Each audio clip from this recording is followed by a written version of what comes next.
நெய் தயாரித்த பெரியவர்.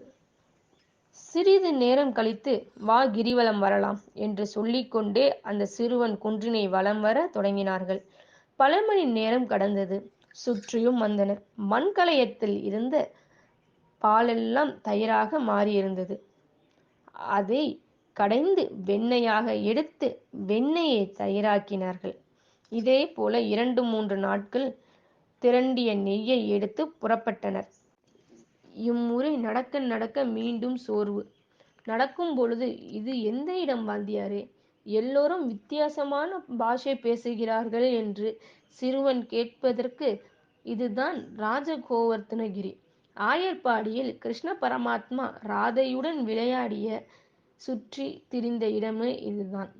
இந்த இடத்தில் இருக்கக்கூடிய பசுக்கள் எல்லாம் ஒன்றொன்றும் தேவலோகத்து பசுக்கள், காமதேனுடைய குழந்தைகள்.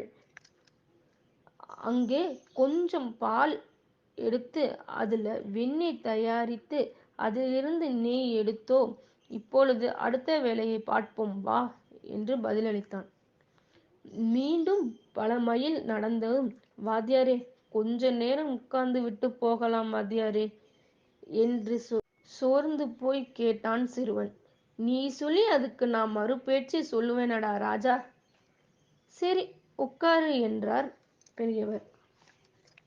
அருகில் உள்ள புன்னை விருட்சம் கீழே அமர்ந்து இளைப்பாறிய சிறுவன் பெரியவருக்கு பக்கத்திலே உட்கார்ந்து தலை கோவி விட்டார் பெரியவர்.